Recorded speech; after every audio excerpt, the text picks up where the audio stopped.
परम सौभाग्य जो मिला, परम मंगल में परात्पर अखिलेश्वर अकारण करुणा वरुणाल भक्त वांछित कल्पतरु पंडित विंदित पीतांबर धारी श्री बाल कृष्ण लाल की जो वांग्मय प्रतिमूर्ति है वो है श्रीमद् भागवत कथा।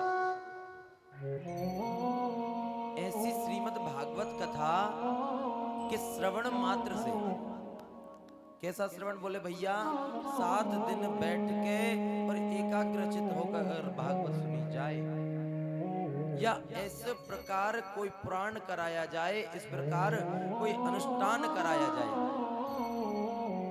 तब जाकर हमें कोई पुण्य प्राप्त होता।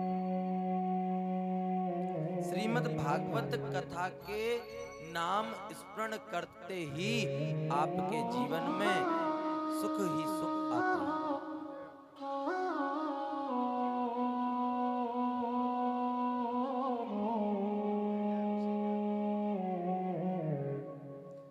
भाग्योदयन बहुजन्म समर्जिते ना सत्संगा च लभते यदा वै। जब अनेकों जन्मों के जब पुण्य उदय होते हैं तब हमको जाकर श्रीमद् भागवत कथा व सत्संग सुनने को मिलता है।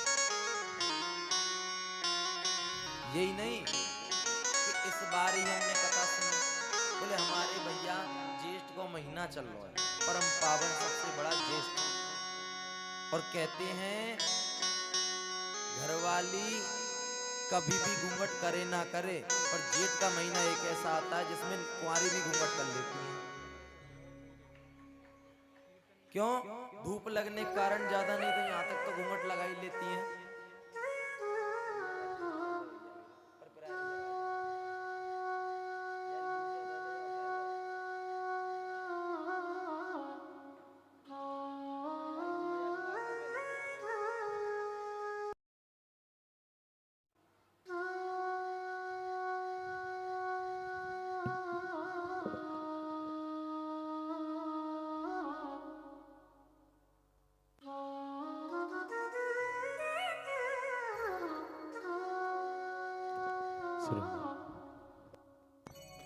बोले वृंदावन।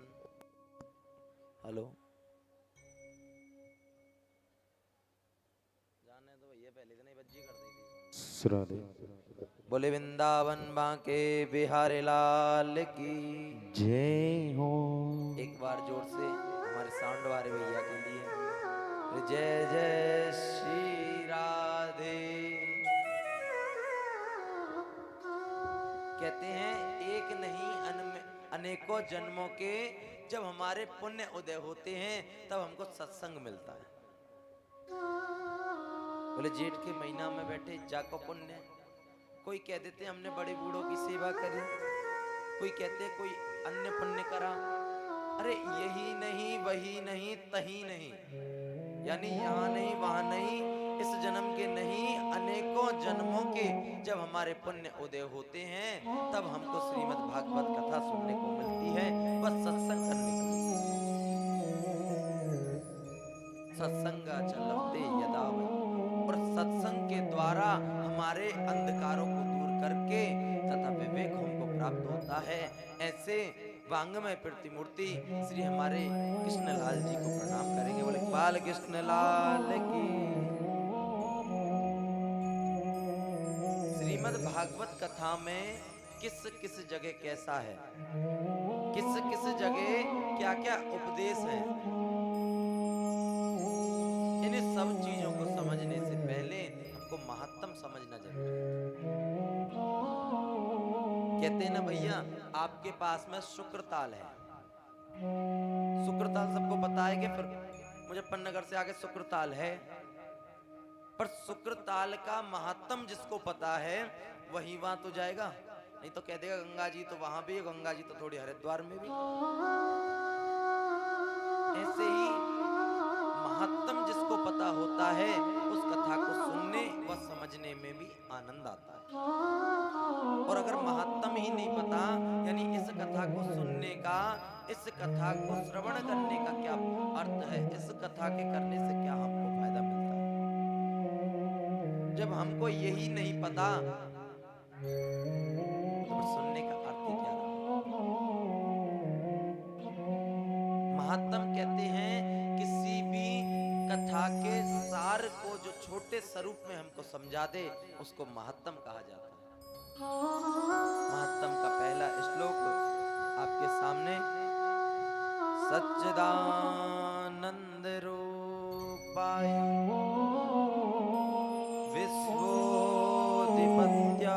हेतवे तापत्रय विनाशाय श्रीकृष्णाय वयं नमः।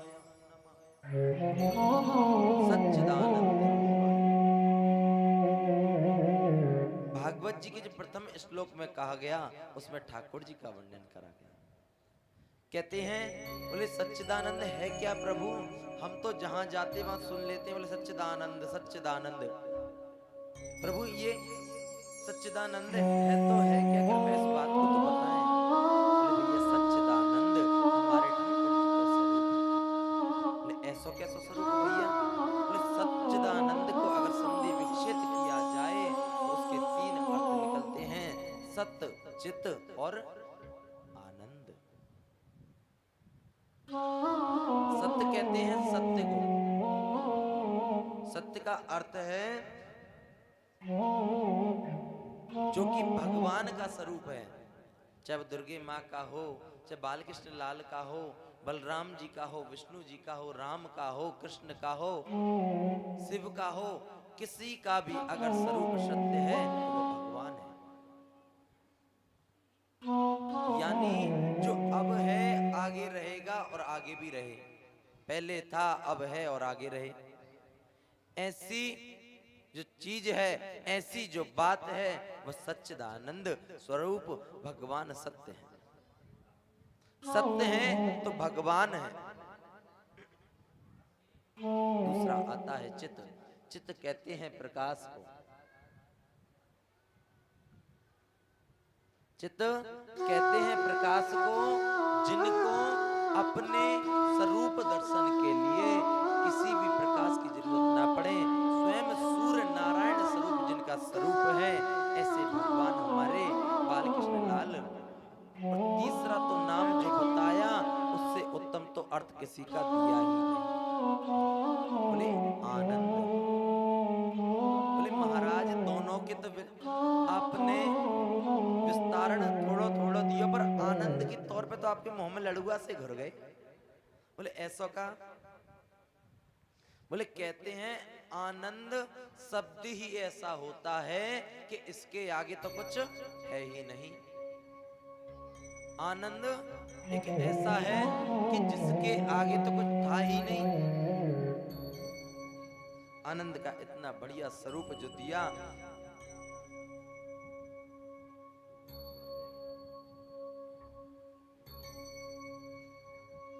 कहते हैं आनंद। बोले तुमको कूलर में बिठा दिया 4 दिन पहले, सभी कह रहे भैया इतनी गर्मी, पंडित जी 3 ना करो, तुम तो 7 से कर लो, 7 से 10 तक कथा ठीक रहेगी। अभी भी एक मैया कह रही हाँ ठीक कह रहे भाई, दुकान वाले हैं ना, सारे आ जाएंगे, अब एक को बिठाओ फिर दूसरे आएंगे। आनंद, अब आनंद का अर्थ ये नहीं है कि एसी में पड़े हैं, अब एसी में पढ़ते पढ़ते तुमने कंबल ओढ़ लिया तो एसी का आनंद कहाँ रहा। कोई कह देते हैं भैया खाने में सबसे बढ़िया आनंद। बोले खाने को कितना खाओगे, ज्यादा खाओगे पेट में गुड़गुड़ हो जाएगी, फिर भी डॉक्टर पे जाके गैसो फास्ट तो लेनी पड़े। सोने में आनंद नहीं, खाने में आनंद नहीं। बोले घूमने चल रहे हैं, घूमने गए कहीं गर्मी पड़ गई ठंड की जगह पे तो आनंद में विचलन हो गया। अरे आनंद तो ठाकुर जी को नाम है। आनंद कैसो नाम है कि यहाँ पे कथा सुनी और आगे जाके सत्संग हुआ, वहां जाके तो सत्संग में भी हुआ है, सत्संग में से आ गए, यहाँ के दूसरा सत्संग कर लिया, कथा में आनंद लिया, भजनों का आनंद लिया। इससे यहाँ पेट नहीं भरा। रात में किसी ने कह दिया मेरे यहाँ पर कीर्तन है, अब वहां भी चली गई, यानी यहाँ भी आई, वहां भी आई और वहां भी चली गई। जिस ठाकुर जी के नाम से आपका कभी अगर मन ना भरे, वो सच्चिदानंद स्वरूप भगवान है। विश्वोत्पत्त्यादि हेतवे। बोले हैं सच्चिदानंद भगवान करते क्या हैं? बोले भैया यही तो विश्व की उत्पत्ति पालन और लय करते हैं। भगवान खुश हो जाएं तो प्रगति बना देते हैं, थोड़े गंभीर हो जाएं प्रगति चल जाती है, और अगर उन्होंने छोटी सी भ्रकुटी ने टेढ़ी कर दी तो सारी पृथ्वी सारा संसार नष्ट हो जाएगा। श्रीमद् भागवत कथा के अंदर ठाकुर जी का जो स्वरूप जो वर्णन किया उसमें मीठा स्वरूप दूसरा कोई है ही नहीं। इतना सुंदर वर्णन।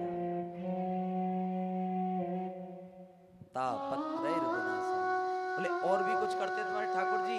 बोले 3 प्रकार के तापों को नाश करते हैं। बोले भैया दुख तो बहुत है हमारे जीवन में, पर आप तो ये कह रहे 3। बोले कल को मेरे पास कार नहीं, कार लेनी, कार लेंगे तो ईएमआई देनी, ईएमआई देनी तो गारंटी भी देनी। 3 दुख तो ये गिना दिए। एक कह रहा भैया मेरे पास मकान नहीं, दूसरा कह रहा भाई भाई की बनती नहीं, और तुम कह रहे कि 3 प्रकार के तापों को नष्ट करने वाले ठाकुर जी। बोले भैया दुख तो 3 ही है, देहिक दैविक भौतिक तापा और राम राज्य काहू नहीं। 3 प्रकार के ताप हैं, देहिक दैविक और भौतिक। देहिक कहते हैं किसी को जुकाम है, किसी के पेट में दर्द है, किसी के पैर में दर्द है, किसी के कुछ में दर्द है। दूसरा आता है दैहिक। अब दैविक में क्या है? बोले भैया किसी की बातों में आकर उसने कह दिया मैंने तो कार ली, और हनुमान बाबा को 101 नारियल चढ़ाए, और बीच में पता नहीं सरकार ने क्या अनाउंसमेंट कर दिया मेरा तो लोन माफ। तू भी एक काम कर, 1000 नारियल तू चढ़ा दे। उसने कहा ठीक है, तो मेरा भी लोन जिस दिन माफ हो जाएगा मैं चढ़ा दूंगा ना। तो उसका लोन माफ हुआ, ठाकुर जी का और लोन चढ़ा दिया उसने। अब कल को जाके पत्र लेके पहुंचे, बोले पंडित जी, बोले पता नहीं कैसे क्या हो गया, हमारे घर में बहुत दुखी हो रहे हैं। पंडित जी ने पत्र देखा, मैया कुछ बोल कर रखा है? कुछ तो बोल नहीं रखा, वैसे एक लोन माफी का काम चल रहा है। फिर उसमें क्या बोल रहा है? बोले लोन माफ हो जाए तो हम ठाकुर जी को 1000 चढ़ा दें। बोले मैया कल को अगर तेरा लोन माफ साल भर में ना भयो तो ठाकुर जी तो 1000 नारियल तो वैसे खड़े रह जाएंगे।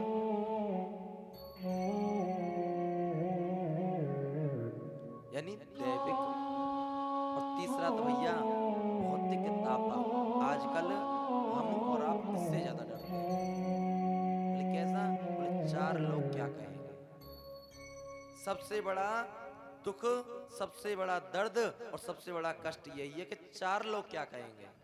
अब यही नहीं पता चला 4 है कौन, और सब देखिए 4 कहेंगे तो क्या कहेंगे। एक बहुत बढ़िया सेठ साहूकार, उन्होंने तो अपने बच्चे को अच्छा पढ़ाया, घर छोड़ दिया और बाहर जाके नौकरी करने लगे। अपने बच्चे को पढ़ाया, विदेश भेज दिया। विदेश गया, उसने बहुत अच्छी नौकरी पकड़ ली। अब तो अच्छे साल में ज्यादा नहीं तो 20-25 लाख का पैकेज मिल रहा। अब तो आके उन्होंने लाला साहब बाबू बन के बैठ के बोले मेरा बेटा 25 लाख साल के कमा रहा, अब तो उसकी शादी अच्छे घराने में करूंगा। अब तो अच्छे घराने में शादी करने के चक्कर बड़े बड़े आदमी बैठवा स्टार्ट कर दिया, रिश्ते भी आने लगे। अब कहते हैं लाला जी, बोले बेटा कहाँ हो, कब आ रहे? बोले बाबूजी कुछ नहीं, बस 1 महीने में आ रहा। अब तो लाला आएगा, घर आएगा, उससे बैठकर बातें करेंगे, पूछेंगे भैया एक संबंध आ रहा तो कर ले, मेरी नाक ऊंची हो जाए। अब बेटे ने तो जैसे ही आया और आते ही पिताजी को प्रणाम करके बोला पिताजी ये मेरा प्रणाम, ये मेरी घरवाली। एक नौकरानी से आकर जैसे ही शादी कर ली। अब ये बताओ कि उनके 4 लोग क्या करेंगे। उसने सोचा घर की गिरवी रख दिया, बाहर पढ़ाने को चला गया, गिरवी कर दिया, बाहर चला गया पढ़ने के लिए। बच्चा अच्छा कमाने लगा, और बाहर जाके नौकरी कर ली। इधर हम सपने सजा के बैठे हैं, कैसा? बोले अच्छे घराने में शादी करेंगे, पूरे नगर को न्योता देंगे, पूरे नगर को भोजन कराएंगे। वहां जाके पता चला तो बेटे ने तो शादी करी। भौतिक तापा, ये कौन सा है? भौतिक तापा। और हमारे तुलसीदास जी भी कहते हैं, कोई तन दुखी कोई मन दुखी, कोई धन बिन रहत उदास, और थोड़े थोड़े सब दुखी, राम को दास। कोई तन दुखी कोई मन दुखी, यानी तन और मन के दुख तो सबके पास है,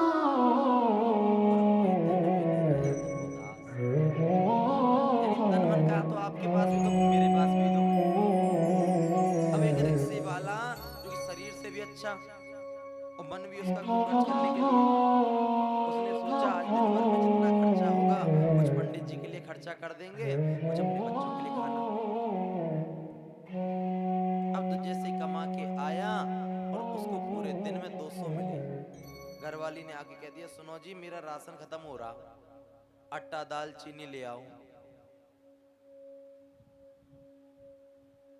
अब तो उसमें ही 200 के चक्कर में 250 चले गए, बोले 50 भी और कल के निकल गए इसमें तो।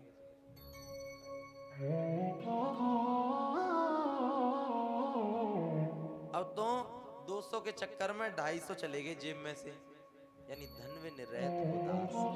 मन में तो था बोले पंडित जी के लिए या फिर किसी के लिए मंदिर के लिए कुछ दे दूं, पर वहां तो देखा मैंने कल के 50 रखे, बेबी चले गए, दूं तो दूं कहां से। और भैया थोड़े थोड़े सब दुखी। सुखी कौन है? आपके गांव में एक आता है टोपी लगा के, उसको किसी से मतलब नहीं, 1 रुपया मांगेगा सबसे, सबकी दुकान पे जाता होगा, सबने देखा होगा उसको। तो दुकान पे जाके बोलना, पंडित जी 1 रुपये, मेरे को यहीं पकड़ लिया, कलश यात्रा आ रही, ये मलिक करके एक दुकान है, इसके सामने मेरा हाथ पकड़ लिया, और पंडित जी कलश यात्रा में मांगेगा, दे दो एक। उसको जेब में से उसी टाइम पे दिए जब तो छोड़ा उसने। सबसे बढ़िया सुखी वही है, ना तो उसको कमाने की टेंशन, ना खाने की टेंशन, और ना उसको ये टेंशन कि 4 लोग में से क्या कहने आएंगे कि क्या कर रहा क्या नहीं कर रहा। उसको तो एक एक करके जितना मिला उतना में उसने राम नाम जपना, ऊपर है माल अपना। हमारे ब्रजमंडल में बहुत से संत ऐसे हैं, बोले आके बस गए और दिन भर भजन कीर्तन करें, और आप जैसी मैयाओं ने उनको थोड़ा ऐसा चस्का लगा दिया, बोला पंडित जी बनाना नहीं, मेरे यहाँ से मांग के खा लेना। कहते मधुकरी, जिनका काम क्या है दिन भर ठाकुर जी का भजन करना, और घर जाके आज इनके घर से कल उनके घर से 4 रोटी मांगनी, 5 घर जाना, जिसमें से मना हो गई उतने लेके खाना, ये उनका नियम। अब तो भैया ऐसे जो ठाकुर जी का जो स्वरूप है, सच्चिदानंद रूपाय विश्वोपत्यादि हेतवे तापत्रय विनाशाय श्री कृष्णाय वयं नमः।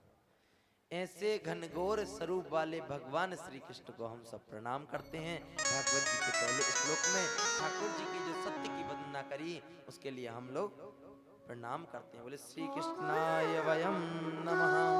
वयम का अर्थ कहा गया कि हम सबके द्वारा ठाकुर जी हम आपको नमस्कार करते हैं। अहम नमा कहते तो मैं ही नमस्कार कर रहा हूं, वयम का मतलब है जितने भी बैठे हैं इन सब की तरफ से हम नमस्कार करते हैं। एक मैयाओ, आप सबसे एक छोटी सी व्यवस्था करनी है कि जो भी चप्पल उतारे वो पीछे की तरफ वहां जाके उतारे। आपने ऐसी शॉपिंग मॉल सा लगा दिया, किसी के में लात पड़ेगी तो आपके ही आसपास आएगी। एक मैया तो हमने देखी, देखो यहीं तक आ गई, दूसरी और बातें बढ़िया मैया भी यहाँ ले आवेगी। देखो मर्यादा ठाकुर जी का कलश की राखियां आपसे हाथ जोड़कर मिलती है, ठीक है जी।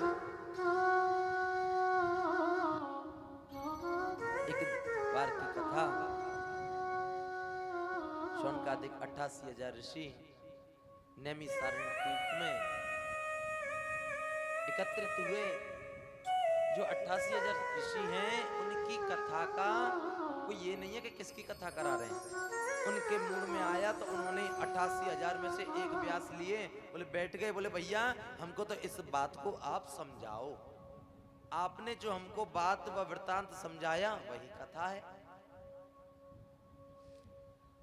उनकी चर्चा किसके प्रति चलती है? बोले इनका कल्याण कैसे। एक दिन वहां से महर्षि वेदव्यास जी के शिष्य श्री सूत जी महाराज जैसे वहां पधारे, अब जैसे आप सब बुजुर्ग संत बैठे, बड़े बड़े रसिक जन बैठे, इनके बीच में एक छोटे से बाल गोपाल व्यास जी पधारे। उनको देखते ही, सूत जी को देखते ही सभी ऋषि मुनि संत खड़े हो गए और उनको प्रणाम करने लगे।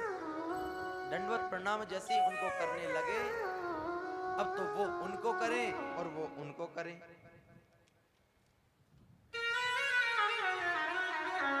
बोले भैया मैं तो आप सबके सामने बहुत छोटा हूं। क्यों?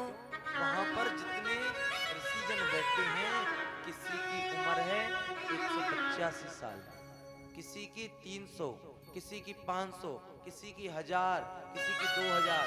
बड़ी बड़ी उम्र के संत जन की दाढ़ी क्या, दाढ़ी भी बूढ़ी हो ली। इंसान तो बूढ़ा दुनिया का होता है, उनकी तो दाढ़ी भी बूढ़ी हो ली। ऐसे ऐसे महान संत जैसे वहां पर विराजमान, और वो तो एक 10 वर्ष के बालक को जाकर प्रणाम प्रभु प्रणाम। अब वो तो उनको प्रणाम करें, वो उनको प्रणाम करें। कहते हैं प्रभु ये उल्टी गंगा कैसे बहा रहे हो आप? बोले प्रभु मैं तो आप में बहुत छोटा हूं। तो ऋषि कहते हैं धन वृद्धा बल वृद्धा आयुर्वृद्धा तथैव च सर्वापि ज्ञान वृद्धश्च किंकिराः।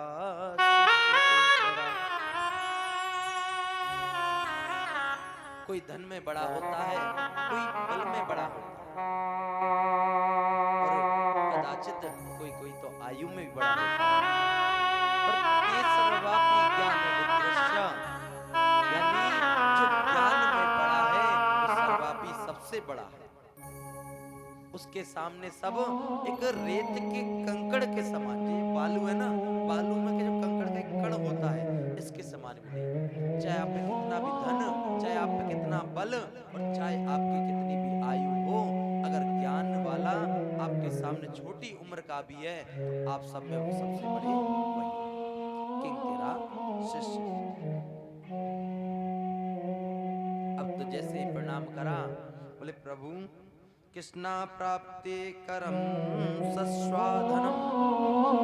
बोले प्रभु कोई ऐसा उपाय बताएं कि हमको भगवान कृष्ण की प्राप्ति हो।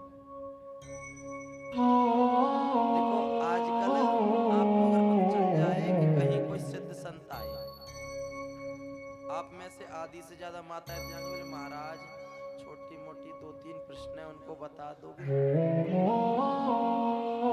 बोले महाराज छोटे मोटे 2-3 टॉपिक है उनको बता दोगे? बोले क्या? बोले मेरा बेटा बीमार रहे, मेरे घर में कलेश रहे, मेरे पास पैसा नहीं। ज्यादातर प्रश्न इसमें तो करें, और संत क्या कह रहे हैं? संत कहते हैं प्रभु आप हमें कृष्ण प्राप्ति कैसी हो, यानी ठाकुर जी हमको कैसे मिले, इसका कोई सस्वादन तदाधुना, कोई ऐसा सस्वादन हमको बताएं, ऐसा कोई तरीका, ऐसी कोई कथा, ऐसा कोई व्रत हमको बताएं जिससे हमको ठाकुर जी की प्राप्ति हो।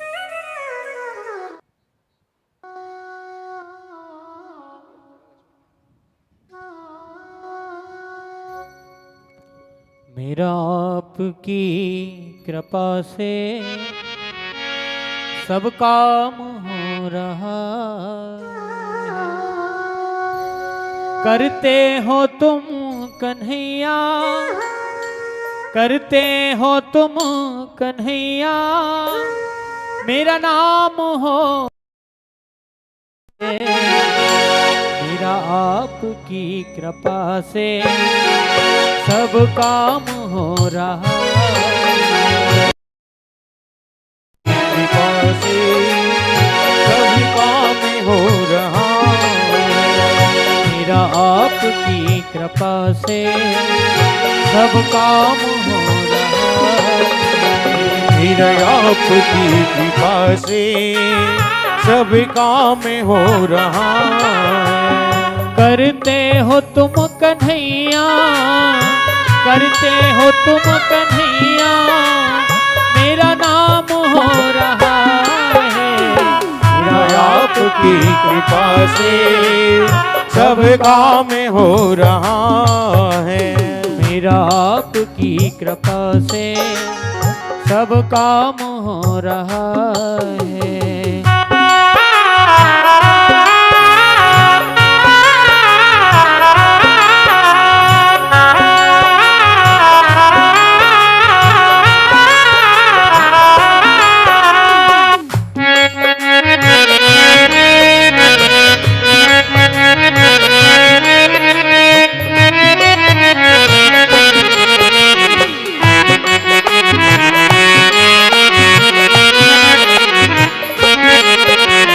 पतवार के बिना ही मेरी नाव चल रही है। पतवार के बिना ही मेरी नाव चल रही है। पतवार के बिना ही मेरी नाव चल रही है। पतवार के बिना ही मेरी नाव चल रही है। हैरान है जमाना, मंजिल भी मिल रही है। हैरान है जमाना, मंजिल भी मिल रही है। करता नहीं मैं कुछ भी, करता नहीं मैं कुछ भी, सब काम हो रहा है। मेरा आपकी कृपा से सब काम हो रहा है। मेरा आपकी कृपा से सब काम हो रहा है। मेरा आपकी कृपा से सब काम हो रहा है।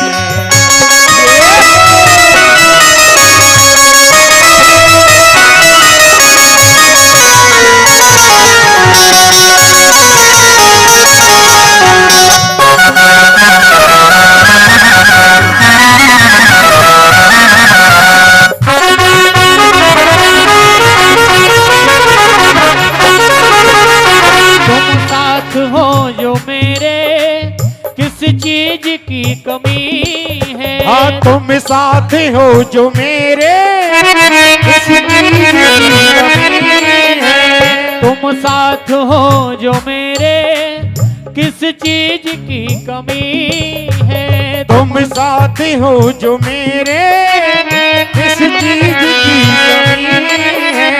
किसी और चीज की अब मुझे चाह भी नहीं है। किसी और चीज की अब मुझे चाह भी नहीं है। किसी और चीज की अब मुझे चाह भी नहीं है। किसी और चीज की अब मुझे चाह भी नहीं है। तेरे साथ से गुलाम वो, तेरे साथ से गुलाम वो गुलफाम हो रहा है। मेरा आपकी कृपा से सब काम हो रहा है। मेरा आपकी कृपा से सब काम हो रहा है। मेरे आपकी कृपा से सब काम हो रहा है।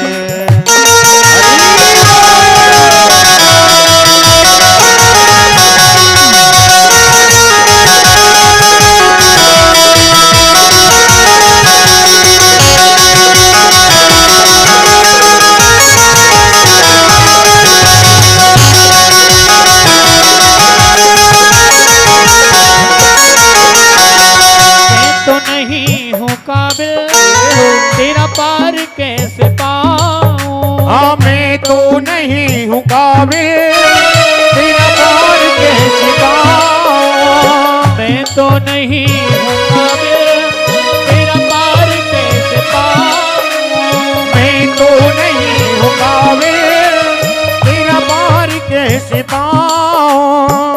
टूटी हुई वाणी से गुणगान कैसे गाऊं, टूटी हुई वाणी से गुणगान कैसे गाऊं। हाँ टूटी हुई वाणी से गुणगान कैसे गाऊं, ओ टूटी हुई वाणी से गुणगान कैसे गाऊं। तेरी ही प्रेरणा से, तेरी ही प्रेरणा से ये कमाल हो रहा है। तेरे आपकी कृपा से कभी काम हो रहा है। करते हो तुम कन्हैया, करते हो तुम कन्हैया, मेरा नाम हो रहा है। तेरे आपकी कृपा से कभी काम हो रहा है। तेरे आपकी कृपा से कभी काम हो रहा है। राधे राधे गोविंद गोविंद राधे राधे राधे राधे राधे गोविंद गोविंद राधे। ओ राधे राधे गोविंद गोविंद राधे। राधे राधे गोविंद गोविंद राधे। हे राधे राधे गोविंद गोविंद राधे। राधे राधे गोविंद गोविंद राधे। हो राधे राधे गोविंद गोविंद राधे। रात की रात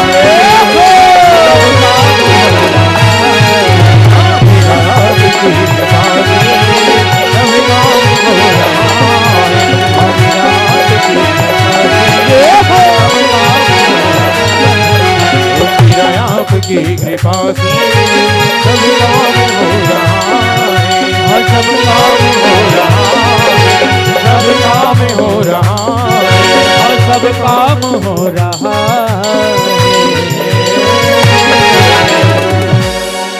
बोली बांके बिहारी लाल की है। भागवत महापुराण की जय। बोली व्यास जी महाराज की बोले वृंदावन के बिहारी लाल की। जय हो। अब तो जैसे ही संतों ने श्री सूत जी से कहा, प्रभु ऐसा कोई सस्वादन हमको बताएं जिससे हम ठाकुर जी को प्राप्त कर सकें। अब तो सूत जी कहते हैं, भैया एक बार की बात, नारद जी एक छोटा सा मुंह बनाए और पूरी पृथ्वी पे भ्रमण कर रहे हैं। भ्रमण करते करते करते करते उन्होंने पूरी पृथ्वी का भ्रमण जैसे ही करा और बद्रीनाथ को पहुंच गए। बद्रीनाथ जैसे ही पहुंचे तो नारद जी ने सनत कुमारों को देखा। सत सनातन सनत कुमार भगवान विष्णु के 24 अवतारों में से जो प्रथम अवतार हैं वो सनत कुमार का अवतार है। अब तो जैसे ही बद्रीनाथ पहुंचे, अब जाके निकलते जा रहे और सीधे ही सनत कुमारों ने रोक दिया, भाई भैया रुको तो सही, नारद जी कहाँ को जा रहे हो और आपको एक छोटा सा उतरा सा मुंह क्यों बना रहे हो। बोले ठाकुर जी आपका मुखमंडल तो इतना सुशोभित है कि अगर रोता हुआ कोई व्यक्ति भी आपका मुख को देख लेता तो उसका भी मुख खिल जाता, वो भी अपनी उदासी अपनी सारी प्रॉब्लमों को छोड़कर वो भी सुखी हो जाता, और आपका ही मुख ऐसा हो रहा। अब तो नारद जी कहते हैं क्या बताऊं प्रभु, मैंने तो सभी लोगों में घूमते हुए जैसे ही मृत्यु लोक में आ पहुंचा, यहाँ तो मैंने बड़ा ही अचंबा देखा। बोले प्रभु ऐसा क्या हो गया।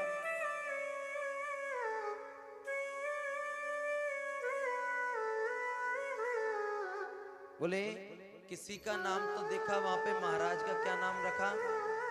बोले फलारी बाबा, यानी कुछ खाते नहीं है बाबा और बाबा हो रहे हैं ऐसे। दूसरे का ही वहां लिखा है मौनी बाबा, नाम मौनी बाबा बिल्कुल, पर उनके घर तो डीजे बज रहा। अच्छा, और आगे जाके देखा कि तरुणी प्रभुताग्रहे शालिको बुद्धिदायका कन्या विक्रणो लोभंत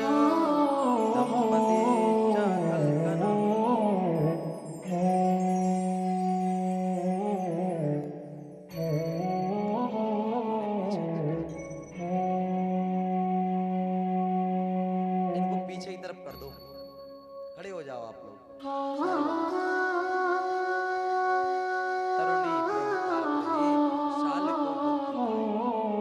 यानी आजकल घर में क्या देखा कि नई नई बहू जैसे ही आ जाए और उनको अगर मालकाना अगर थोड़ा भी सोचते बोले नई बहू है, थोड़ी अपना राजपाट अपने हिसाब से चलाएगी, थोड़ा डेवलपमेंट होके हुए निकलेगा, ताली जैसी दे दी तो सास ससुर की तो वैल्यू। और आजकल हमारे आपके घर के सलाहकार बने साले, अगर घर में कोई काम करना हो, पहले जमाने में तो चार बड़े बूढ़े बैठ के सलाह करते, बोले भैया ये काम करना कि नहीं करना। आज के समय अगर घर में सलाह होनी है तो भैया को कोई नहीं पूछता, भैया की आज बननी भी नहीं। अगर कल को लड़की की शादी की बात आती है तो पहले मामा जी को जाएगा, लड़की के मामा को फोन, बोले सुनो जी साले साहब, कल को लड़का देखा एक, तुम आ सको के? बोले कल हमने एक लड़का देखा है, तुम आ जाओ, देखने चल रहे। लड़का देख भी लिया, सगाई भी पक्की कर आए, अब तो डेट फाइनल करने की बात सारी हो गई। बोले भैया का मन तो ले आए, क्या कह रहा शादी से। यानी घर के सलाहकार बन गए कौन? साले। और देखो हमारे यहाँ कहावत है कि मकान बिगाड़े आरो और घर बिगाड़े सारो। जिस दीवार में सबसे ज्यादा अगर आरे व तिखाल आप बना देते हो तो वो भीत कमजोर हो जाती है। और इसी प्रकार अगर सबसे ज्यादा सालों की ये ससुराल पक्ष की ज्यादा सलाह चलने लग जाए ना जिस घर में, उस बात का प्रमाण है, देख लेना उस घर में रोज लड़ाई बजती होगी। जिस घर में पियर की बातें ज्यादा होने लगे उस घर में लड़ाई कम होना हो ही नहीं सकता, उस घर में लड़ाई तो कम होएगी नहीं। और आजकल तो लड़कियों के व्यापार कर रहे हैं, बोले भैया ब्याह करना लड़की का, बोले लेना देना छोड़ो, तुम बोलो तुम क्या दोगे, लेन देन तो हम देख लेंगे, देना नहीं देना, पर तुम बताओ तुम क्या दोगे हमको लड़की की शादी करने का। ऐसे ऐसे हमारे आजकल के जो व्यक्ति रह गए, बोले कैसे रह गए कि लोभ के चक्कर में दंपतियों को भी बेच देते हैं। लोभ के चक्कर में अपनी पुत्री का विवाह भी ऐसे स्थान पे कर देते हैं जहां चाहे वो ढक्का के कुआं में भी चली जाए।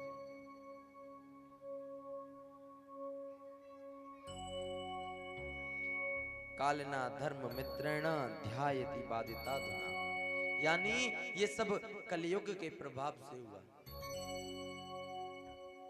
इतना कलयुग का जैसी प्रभाव हुआ, बोले प्रभु चलो ये तो ठीक है, और मैं भी आगे और गया तो एक विचित्र और देखा। बोले क्या देखा? बोले इतना पावन धाम वृंदावन, और वृंदावन में गया, एक तरफ तो बैठी है युवती, उसकी गोद में पड़े दो बुजुर्ग, और चारों तरफ उसकी इतनी सुंदर सुंदर युवती उसके पंखा कर रही।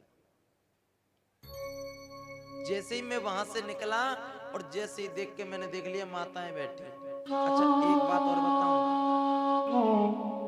माताओं में एक खास आदत होती है, और पंडित जी या बाबा कहीं देख लिया और तुमको ये पता है कुछ ना कुछ बताएगा, तो घर का भी काम छोड़ के बाबा पकड़ेंगे पहले, बोले बाबा यो बता। अब उन्होंने अचंबा देख के जाने क्या सोचा,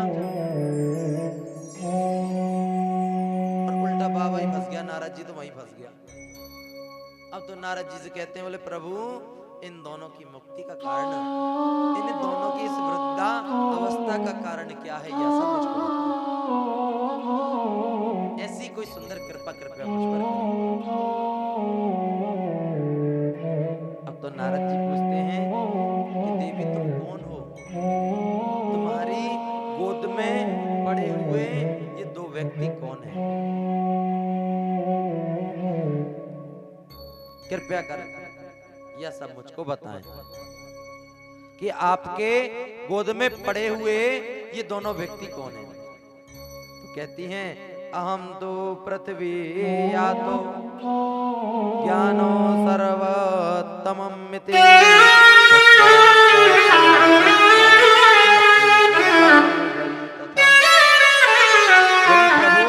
इतने क्षेत्रों में हुआया, पृथ्वी के इतने चक्कर लगाया, इतना कहीं अचंबा देखने नहीं मिला जितना इतना वृंदावन में मिला।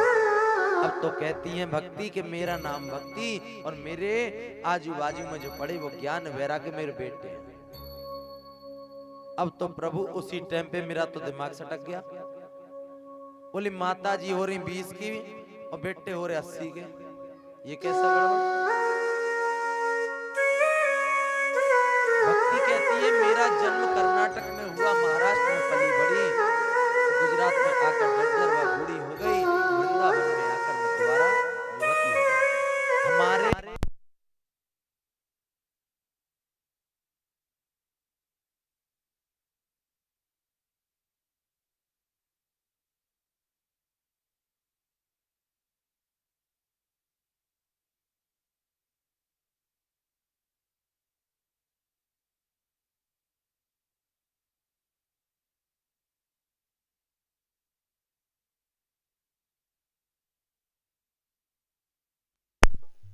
आएंगे बिहारी।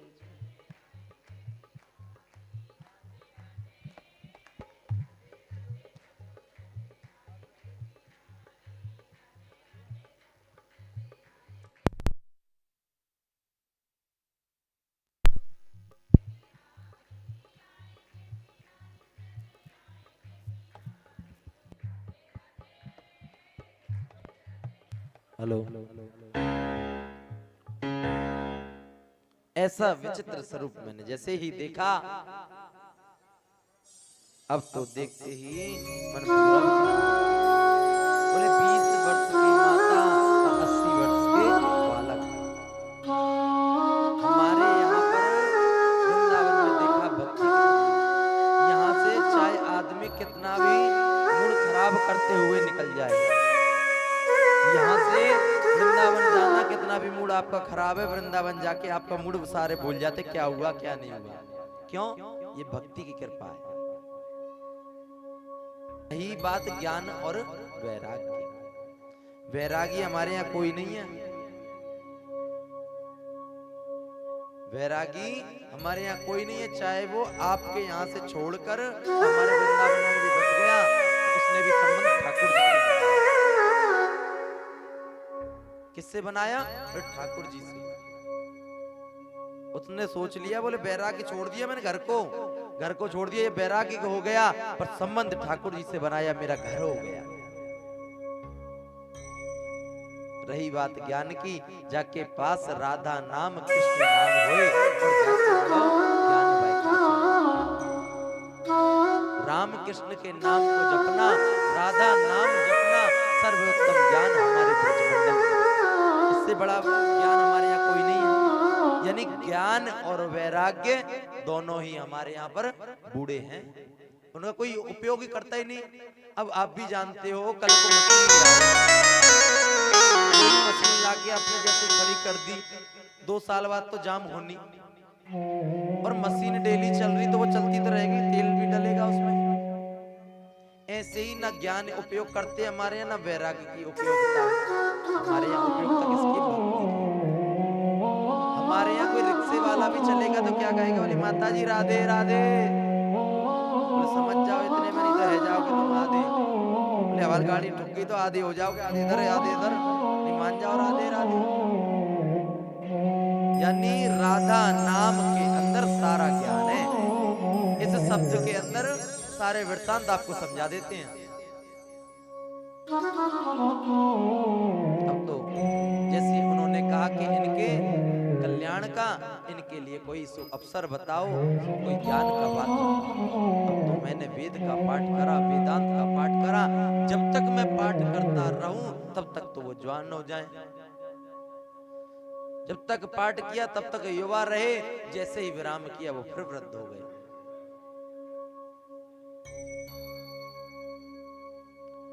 बहुत देर हो गई, इतने पुराण सुनाए, इतने वेद सुनाए, शास्त्र सुनाए, गीता का पाठ, इसका पाठ, उसका पाठ, फिर भी कुछ नहीं हुआ। आकाशवाणी हुई कि इनके लिए कोई सत कर्म करो। अब तो नारद जी कहते हैं भैया 18 पुराण करना कोई सत्संग नहीं है, शास्त्र पढ़ना क्या सत्संग नहीं है। सत्संग में जो सबसे बड़ी ख्याति दी गई है वो श्रीमद् भागवत कथा को।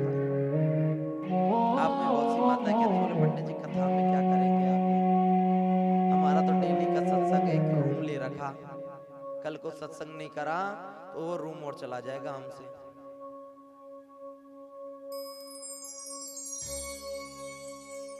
पंडित जी अगर सत्संग नहीं हुआ तो उसमें रूम और चला जाएगा, सत्संग करना पड़ेगा। कहते हैं सत्संग में जो सबसे बड़ी जो ख्याति, जो सबसे बड़ा स्वरूप बताया श्रीमद् भागवत कथा को बताया। कैसे? बोले जो वेद है वो कल्प वृक्ष है, जो हमारे 4 वेद हैं वो हमारे कल्प वृक्ष की जड़ हैं, जो कि 18 पुराण हैं, ये शाखाएं हैं, और जो 6 शास्त्र हैं ये उस वृक्ष की तने हैं। और जो श्रीमद् भागवत कथा है ये हमारे कल्प रूपी वृक्ष के पका हुआ फल श्रीमद् भागवत कथा है। कल को आम का सीजन चल रहा, आम दुकान से मत खरीदो। आपके गांव में, गांव को छोड़ो, आप में से बहुत से लोग हैं जिनके खुद के ही बाग हैं। आम खाने का मन करे सीधा पेड़ में जाके मुंह मार दो, बहुत जोर का स्वाद आएगा। अब किसका आएगा ये तो पता नहीं, खून का आएगा कि दांत का आएगा, और स्वाद अच्छा। कहते हैं जो फल का स्वाद है वो तने का नहीं, जो फल का स्वाद है वो पत्तों में नहीं। यानी सर्व सत्संग का जो आनंद है श्रीमद् भागवत कथा का है। कहा गया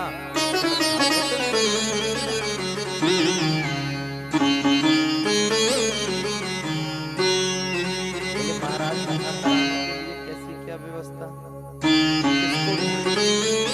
अब तो प्रभु कथा की बात आपने कही, बोले सनत कुमार जी कथा तो आपने ये कहे कि क्या मैं कथा करा सकता हूं? इस बात का प्रमाण श्रीमद् भागवत कथा में नारद जी ने दिया है कि कथा कराने वाले कौन थे। कराई को दूर करने के लिए। तो नारद जी की क्या कोई शादी हुई है? नारद जी के कुछ बच्चे रोल रहे क्या? नहीं ना, तो वो भी तो पा रहे थे, उन्होंने भी तो कराई। यही प्रमाण है कि भागवत कथा को कराने में अगर किसी के पास थोड़ा भी नहीं है तो वो भी करा सकते। नहीं तो यज्ञ नारायण का एक विधान है, जोड़े बिना यज्ञ सफल नहीं। बोले प्रभु आप ही हमारे कुमार जी कहते हैं कि भैया हम ज्यादा चलते जाते हैं। नारद जी कहते हैं कि भैया हम रुकते नहीं। बोले सूजी ये सहयोग कैसे बेटा कि वो तो रुकते नहीं, वो चलते नहीं। ये कहते हैं सनत कुमार भैया वृंदावन चलो वहीं कथा कर लेंगे। भैया ऐसी कौन सी जगह है? बोले ऐसी जगह हरिद्वार है, या मथुरा से जितना दूर हरिद्वार है और हरिद्वार से उतना ही दूर, यानी बद्रीनाथ धाम का हरिद्वार में जो पड़ता है वो हमारा हरिद्वार। मैंने कल परसों दिख रहा था, उसने बताया कि अगर आपको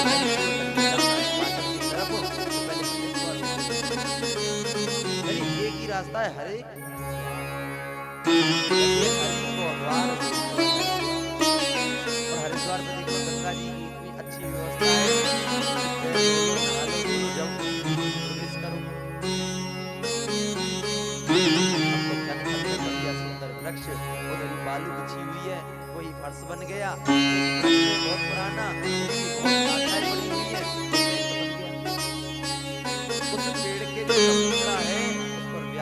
विराजमान हो गए, आसन डाल दिया, भगवती माता ध्यान में लगा के विराजमान हो गए।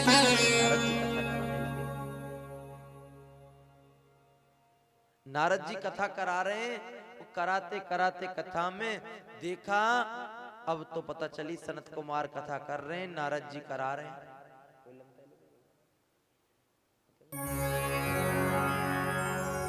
अब तो नारद जी जैसी कथा करा रहे हैं। थोड़ी ही देर में इतनी भीड़ बढ़ गई, और भीड़ बढ़ने के बाद अब तो देखा बहुत ही कम। बोले प्रभु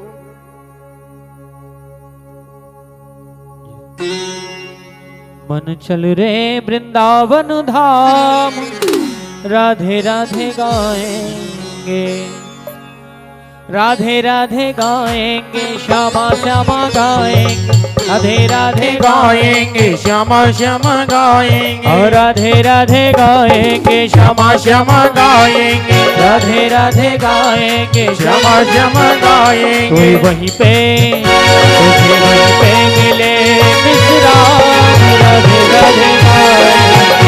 मन चल रे वृंदावन धाम, राधे राधे गाएंगे, मन चल रे वृंदावन धाम, राधे राधे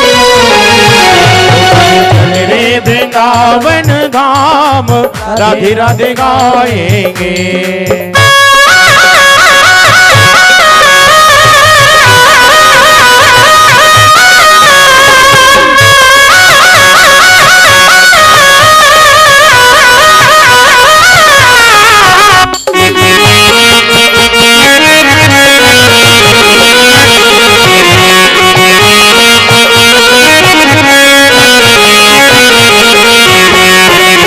वृंदावन में बांके बिहारी, ओ वृंदावन में बांके बिहारी, ओढ़ के बैठे कमरिया कारी, ओ उड़ के बैठे कमरिया कारी, ओढ़ के बैठे कमरिया कारी, ओ उड़ के बैठे कमरिया कारी। तुझे वहीं पे, तुझे वहीं पे मिले विश्राम,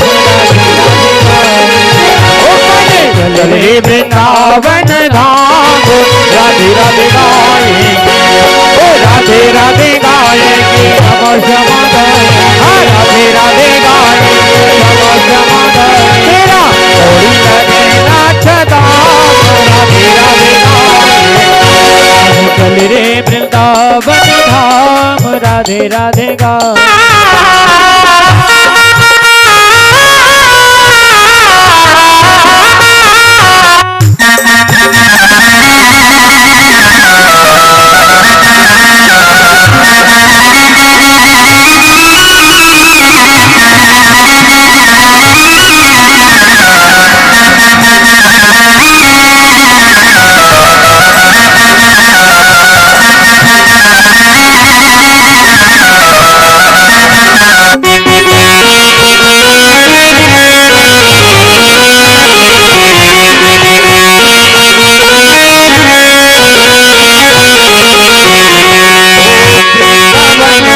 यमुना वृंदावन में यमुना, वृंदावन में यमुना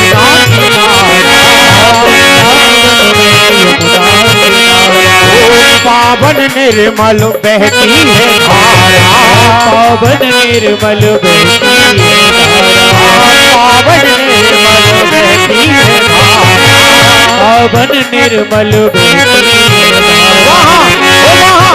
कर करे स्नान, राधे राधे गाएंगे, वृंदावन धाम, राधे राधे गाएंगे, राधे राधे गाएंगे, श्यामा श्यामा गाएंगे, राधे राधे गाएंगे, श्यामा श्यामा गाएंगे, राधे राधे गाएंगे, श्यामा श्यामा गाएंगे, राधे राधे गाएंगे, श्यामा श्यामा गाएंगे।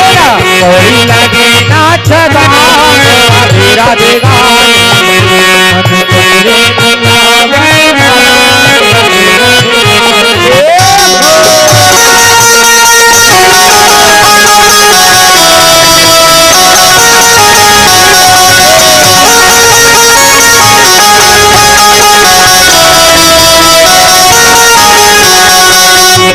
मन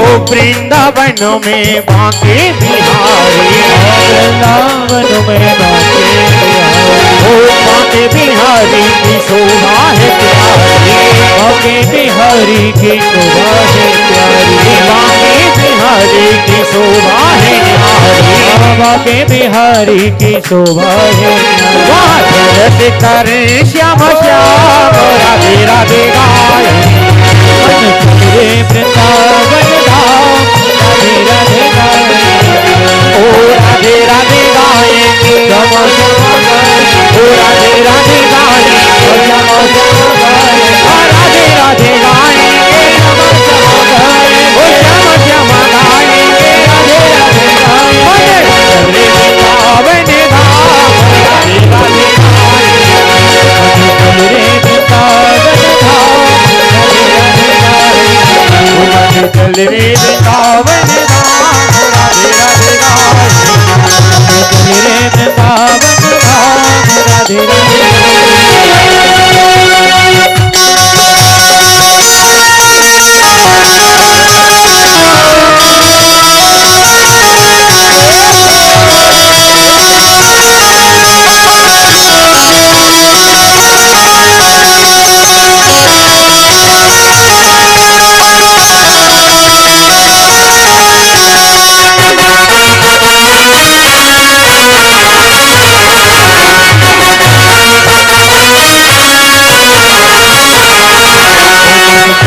वृंदावन धाम, रे वृंदावन धाम, ओ मन चले वृंदावन धाम राधे राधे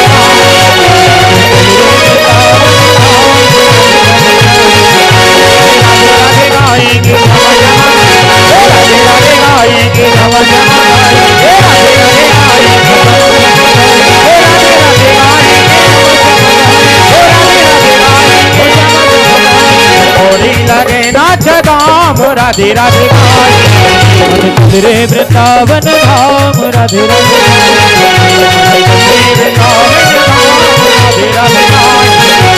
चल रे वृंदावन धाम राधे राधे राधे राधे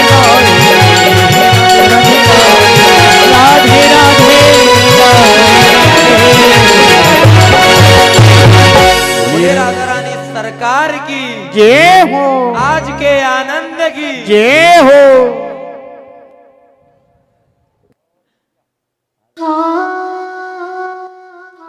बोले प्रभु, बोले नारद जी तो इतने तपस्वी आदमी जिनके मुख से दिन भर ओम नमो भगवते वासुदेवाय रटते हैं। नारद जी कैसे हैं? जिनके मुखमंडल में से इस महामंत्र का तो निवारण होता ही नहीं, ये तो चलता ही रहता है। और भक्ति माता सब जानते हैं, कहते हैं संपत्ति से भी बड़ी भक्ति है। भक्ति पटरानी है ठाकुर जी की। बोले उनके बेटों को मुक्ति मिल गई, इधर नारद जी के करने से मिल गई। बोले सूत जी, किसी ऐसे व्यक्ति को इस भागवत जी से मुक्ति हुई है कि जिसने जिंदगी भर कुकर्म करे हों और एक बार सत्कर्म कर ले, एक बार गलती से भी भागवत जी सुन ले, क्या ऐसे को भी मुक्ति हुई है? कोई ऐसी कथा हो तो हमको सुनाए। अब तो सूत जी कहते हैं, बोले प्रभु, तुंगभद्रा नदी के तट पर एक आत्मदेव नाम के ब्राह्मण थे। आत्मदेव यथा नामेन तथा गुणे। आत्मदेव कैसे ब्राह्मण है? यानी आत्मदेव अपनी आत्मा और सामने वाले की आत्मा में वो क्या करते हैं? बोले तो ठाकुर जी आ गया। सबकी आत्माओं में जो ठाकुर जी का दर्शन करे वही आत्मदेव है। उनके विपरीत उनके घर में एक बहुत ही सुंदर माता धुंधली देवी, जिनसे उनकी शादी हुई। बिल्कुल उनके विपरीत उनका काम है सामने वाले को देखकर प्रणाम करना, उनके अंदर ठाकुर जी के दर्शन करना, और धुंधली बाई का काम है सामने वाले से दो दो हाथ कैसे करना। ये उनका नियम है। बहुत सी मैयाओं का होता है नहीं होता है, कोई सी नहीं बोल रही।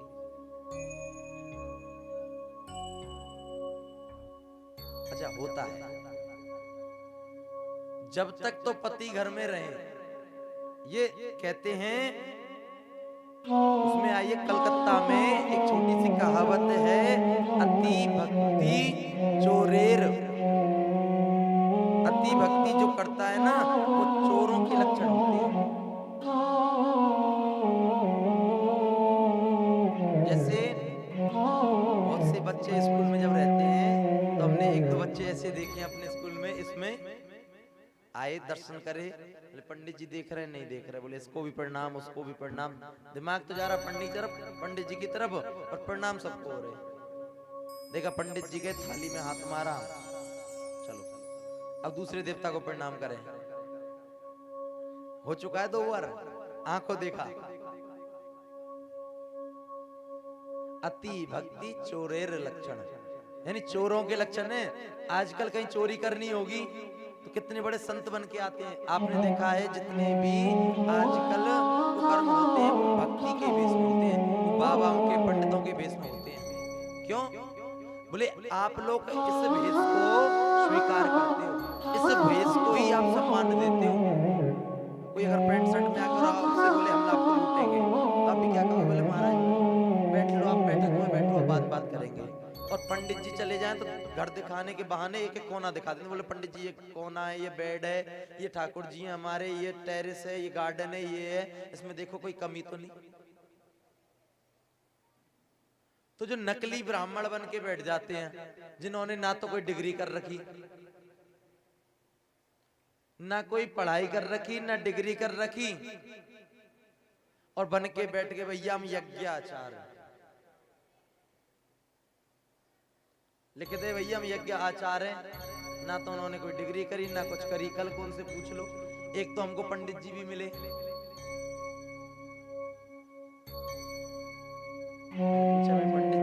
पंडित जी हमारी बात को काटने लगे। एक भैया की हमारा बोले पंडित जी इनके ग्रहों के क्या कर रहे हो आप? मैं महाराज राहु केतु के जाप हो रहे। कितने क्या जाप होते हैं इनके? मैं महाराज सबको ही पता है, राहु के 17,000, उनके 18,000, और कलयुग में तो इनके 4 गुने करने पड़ते हैं, 18,000 के 72,000। इतने तो जाप होते ही होते हैं। अच्छा होते हैं। इनका क्या ग्रह है? जब महाराज हम आपसे कह रहे हैं राहु केतु के जाप होने, तो ग्रह भी तो कोई हुए। आप बता दो कोई कमी हो तो हम आपके शिष्य। पंडित जी इस कुंडली को देखना है, इसमें क्या दोष है? बोले महाराज बात आप कर रहे, फोन मिला रहे तीसरे, बात चल रही है आपकी और हमारी, हमारा आप इंटरव्यू ले रहे, तीसरे से बात कर रहे। जब सामने आपको ही नहीं पता तो फिर इंटरव्यू किस बात का? ऐसे महाराज आजकल बहुत ब्राह्मण ऐसे हैं, सामने वाले से कह देंगे बोले तेरे पे कुछ नहीं आंदा। बोले महाराज तुम ही बता दो क्या होता है सही। बोले नहीं आता नहीं, हम तो सब बता देंगे, आप टाइम पे बता देंगे। आज तक वो टाइम ही नहीं आया। नाम लिख दिया यज्ञ आचार, कोई फलाने आचार। तो सही है। आजकल वैसे हमारे एक आचार्य जी ने भी कहा था कि मोदी जी, योगी जी और मोदी जी एक ये भी संविधान लागू करें कि गद्दी पे बैठना और आचार्यता करने के लिए डिग्री भी होना जरूरी है। ना जात का पता, ना पात का पता, ना उनके कर्मों का पता, ना पढ़ाई का पता। और उनकी मर्जी आई उन्होंने तो महाराज भी लिख लिया, और उनकी मर्जी आई उन्होंने फलाने आचार भी लिख दिया। ऐसे ऐसे आचार रह गए आज के समय। ऐसे आचार नहीं, दुराचार है। इनके हाथों से कराया हुआ और करा हुआ, जिस यजमान ने कराया वो तो नरक में जाना ही जाना, करने वाला तो जाना और कराने वाला तो पहले जाएगा। ऐसी ठाकुर जी की कृपा होती है। तो हमारे जो आत्मदेव जी बड़े ही सुंदर प्रकांड विद्वान, कुंडली देवी जब तक तो पति घर में रहते, दिन भर पति देव की सेवा, चरण धोना, चरण मसकना, और कभी सर दबाना, कभी भोजन, कभी प्रसादी, कभी आरती, बड़ी बड़ी सेवा। और पति देव जैसे ही घर से निकले, अब तो बाहर की कुंडी लगाई, सीधा छत पे आ गया। पड़ोसी से कह रही, क्या रही, क्या कह रही थी मेरे बारे में कल? कुछ तो कह रही होगी। आजकल सबसे बड़ा बवाल है फोन। फोन में प्रेम से किसी के लिए कोई स्टेटस डाल दो, सामने वाला अपने मन से उसका भेद निकाल लेगा। बोले पंडित जी, तुमने तो मेरे को जलाने के लिए भेद डाला स्टेटस। आदमी तत्व को नहीं समझेगा, डाला क्यों, इसमें क्या है। उसमें कोई छोटी सी अगर गलत बात बोल दी तो आदमी पहले उस गलत को पकड़ेगा, सही तो छोड़ दी उसने पूरी। ऐसे ही धुंधकारी बोल फोन के चक्कर में, बोले तेने फोन पे यो डाल रखा। आजकल तो प्रमाण फोन के देने पड़ते हैं महाराज, नहीं पुराने प्रमाण तो ऐसे। बोले भैया, पड़ोसी अगर भलो मिल जाए ये तो बहुत पुण्य की बात है, और ज्यादा ही भलो मिल जाए तो वो अनेकों जन्मों के पुण्य की बात है। एक नहीं, अनेकों जन्मों के। आपको सत्संग सबको छोड़ दो, बोले भागवत जी भी सबको छोड़ के अगर ज्यादा भला पड़ोसी मिल जाए तो उससे बढ़िया बात। पड़ोसी दूसरा भाई होता है, पड़ोसी दूसरा घरवाला होता है। घर में जितने हम 4 भाई बहन एक तरह के पड़ोसी रहते हैं। अब तो भाई पड़ोस में झगड़ने लगी, सारे मोहल्ले के सारे गांव के परेशान हो गए। सारे जैसे ही परेशान हो गए, बोले भैया ये तो दिन भर हमारे घर में झगड़ा लगावे, क्यों ना हम इसके घर में भी झगड़ा लगाएं। अब तो भैया पड़ोसियों ने सलाह करना स्टार्ट कर दिया। अब तो घर में ज्यादा जाने लगे। जब बाहर का व्यक्ति घर में ज्यादा घुसे तो समझ लो कोई जनगणना से स्टार्ट हो गई, कोई बात होना स्टार्ट हो लिया। अब तो कहते हैं, बोले पंडित जी आपके कोई संतान नहीं है, बहुत दिन हो गए। बोले आपके छोड़ो, आपकी तो गाय के भी बछड़ा नहीं हुआ, 6 साल हो लिया। आपके हाथ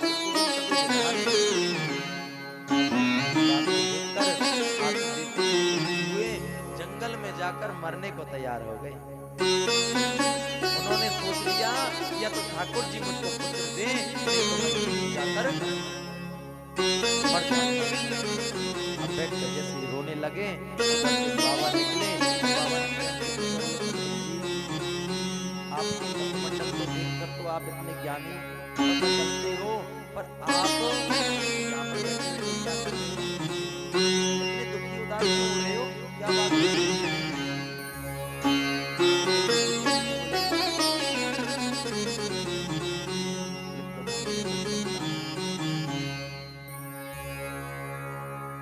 मेरे कोई संतान हो जाए, प्रभु से प्रार्थना के लिए मैं आ बैठा।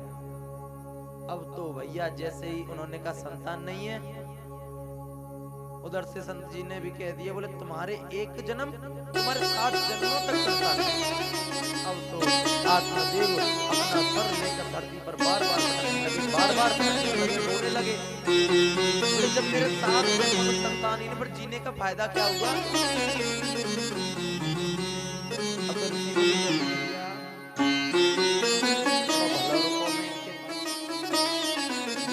अब तो दुखी हो रहा हो, भलाई का जमाना नहीं है। बाबा कह रहे मैं तो बढ़िया जाके भलाई जाके 7 जन्म में चल हत्या लग जाएगी, अब क्या करो जाए। अब समझाने लगे सब, क्या करोगे बेटा? कहते हैं पूत कपूत तत्काधन सींचे। अगर आपका पूत कपूत है,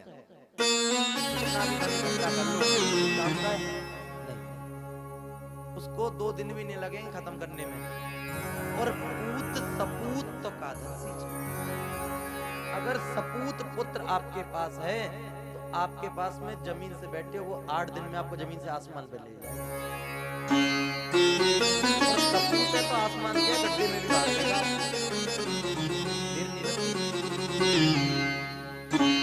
बेटा क्यों चाहिए तुमको? बेटा मानना है गोपाल जी को मानो। देखो कितने बड़े गोपाल जी, 5 साल के बालक के बराबर है। आज हमारे किसी ने इसकी फोटो डाली, गोपाल जी बोले, सीधी उन्होंने फोन करके पूछा, बोले गोपाल जी नंबर कितना है?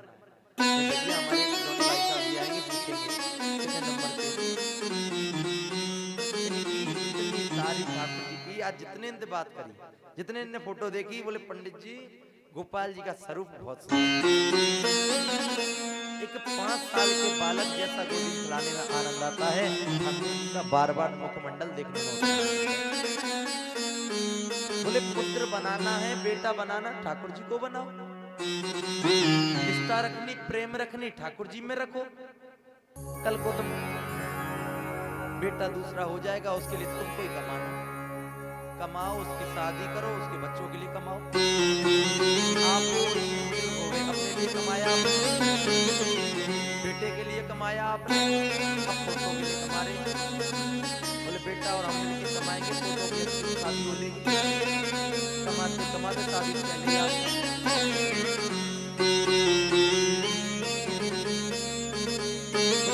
क्या करोगे बेटा पाकर? बेटा मानना, ठाकुर जी को मानो। नहीं प्रभु बेटा चाहिए। बोले बेटा का क्या बेटे का आखिरी में आप मर जाओ, आपकी खोपड़ी में डंडा मारकर और 1 लोटा घी भर दे, कपाल क्रिया के लिए बेटे की जरूरत पड़ती है, ना कि और काम बिना बेटे के लिए लेगी। बता कोई दूसरा काम पड़ता हो तो कमाना, तो बेटे के लिए पालना, बेटे को पालोगे, सारे काम खुद को करना। बस आखिरी में मरने के बाद कपाल क्रिया एक बेटा करता है और कोई नहीं करता। उसके लिए बेटा चाहिए, उसके लिए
बोले वृंदावन मांगे बिहारी लाल की जय। बोले बेटा किस लिए चाहिए तुमको?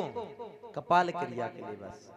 उसके लिए जिंदगी भर की आफत मोर क्या लेनी। अब तो जैसे ही ब्राह्मण देव अपना माथा पीट के मरने की बात जैसे करने लगे, अब तो साधु ने झोली में से एक फल निकाल के दे दिया। बोले भैया जब फल को ले जाओ और जब फल को अपनी पत्नी को खिला दियो और आपके पुत्र अवश्य। अब तो जैसे ही वो फल को लेके गए, अपनी पत्नी को कहा कि ये फल खा लो, आपके पुत्र हो जाएगा। धुंधली बाई कह रही है, बोले बताओ मैं फल खा लूं, कल को मेरा पेट मोटा हो गया,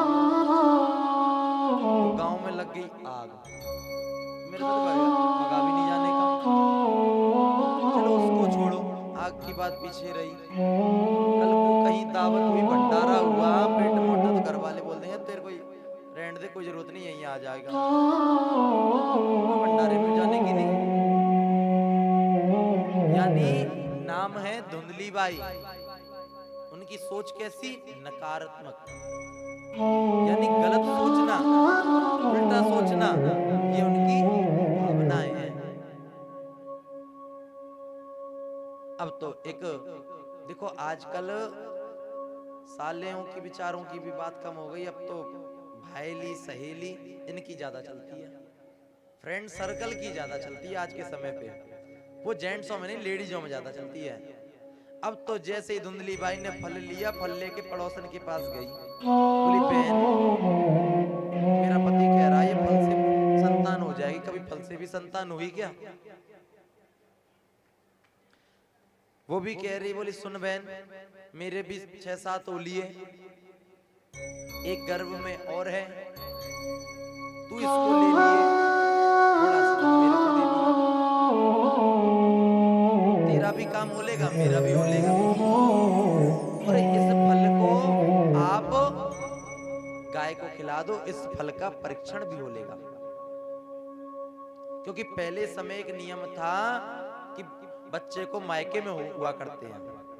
अब के जमाने में तो जाने कहां कहां होते हैं, पर पहले तो मायके का नियम था कि अगर कोई प्रसव से है तो उसको मायके में जाकर चली जाते थे। उन्होंने कह दिया अब तुम 6 महीने हो गए, अब तो मैं अपने मायके को जा रही। वहां गई, वहां से एक सुंदर बच्चे को लेके आई।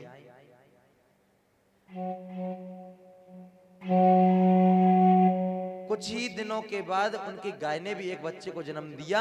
अब तो एक अचंबा क्या हुआ कि गाय के बच्चे एक इंसान निकला। गाय के पेट से कौन निकला? एक इंसान, फल की प्राप्ति से। और कान थे उनके गाय जैसे, तो उनका नाम रखा गया गोकर्ण। अब तो जैसे नामकरण संस्कार का टाइम आया, धुंधकारी की जो माता है धुंधली बाई, दोनों बैठे भैया आमने सामने। बोले क्या नाम रखें? बोले नाम, बोले हमारा नाम है आत्मदेव, अपने बच्चे का नाम रखेंगे हम परमात्मा देव, यानी मुझसे भी बड़ा ज्ञानी मेरा बेटा बनेगा। बेटा मेरा पेट में मैंने रखा, 9 महीने मैंने पाला, दूध मैं पिलाऊंगी और नाम तुम अपना रखोगे। भाई तुमसे बड़ा कपटे इंसान नहीं देखा, बोले तुमसे बड़ा चालाक नहीं देखा। बोली मेरा नाम है धुंधली बाई, तो बेटा को नाम होगो धुंधकारी। गोकर्ण पंडितो ज्ञानी धुंधकारी महाकला। गोकर्ण तो बहुत बड़े पंडित हुए, गोकर्ण इतने बड़े संत हुए कि जिन्होंने कितनों की मुक्ति कर दी।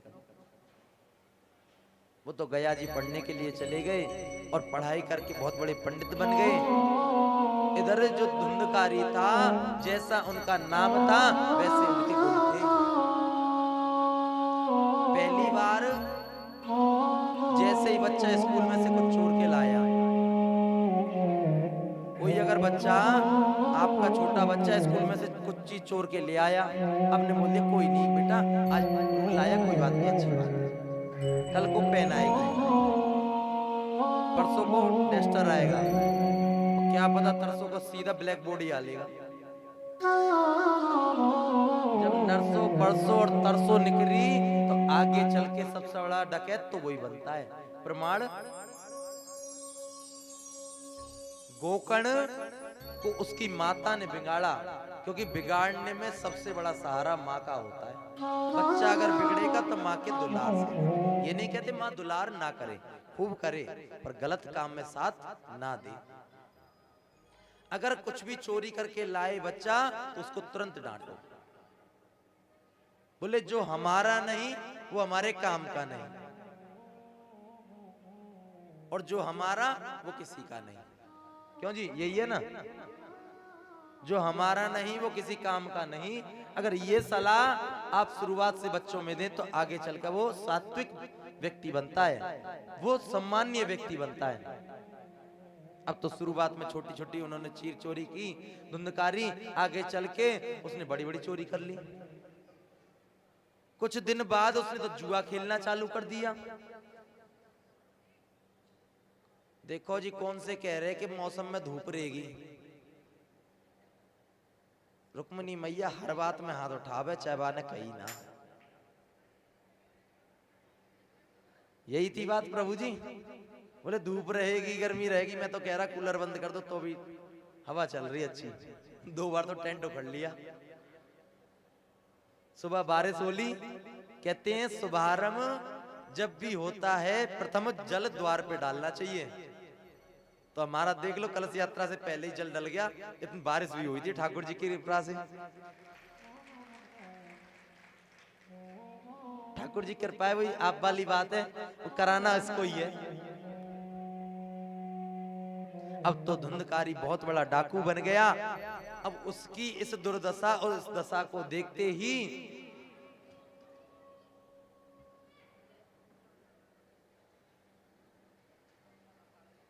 बोले इंद्र भगवान की जय हो, गिरिराज जी महाराज की जय हो। श्रद्धेय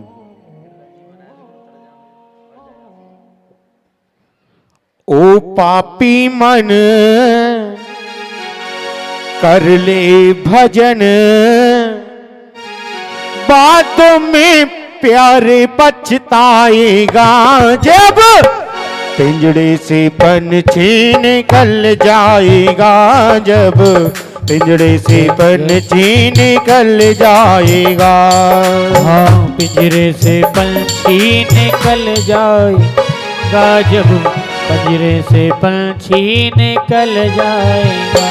हाँ, ओ पापी मन कर ले भजन, ओ पापी मन कर ले भजन।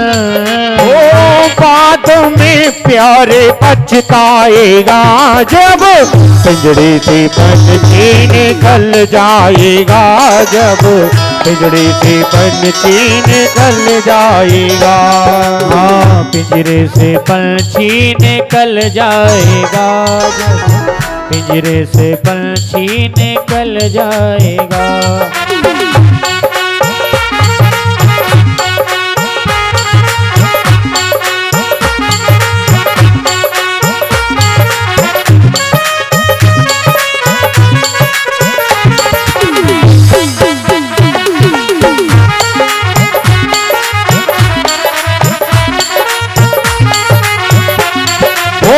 क्यों करता है मेरा मेरा, क्यों करता है मेरा मेरा।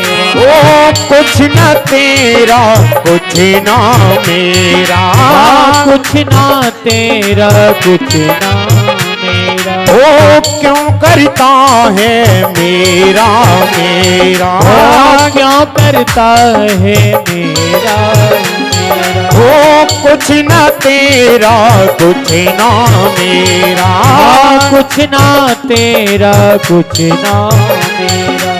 खाली हाथ आया है और खाली हाथ जाएगा। खाली हाथ आया है तू खाली हाथ जाएगा।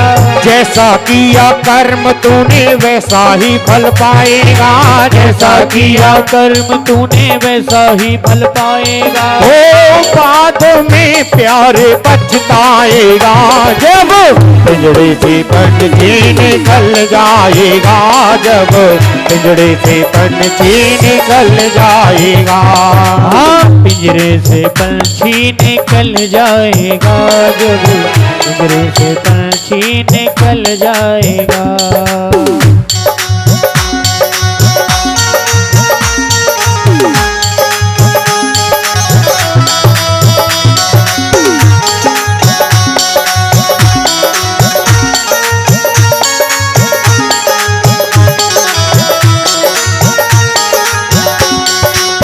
पूरी जवानी जी भर के तू सोया।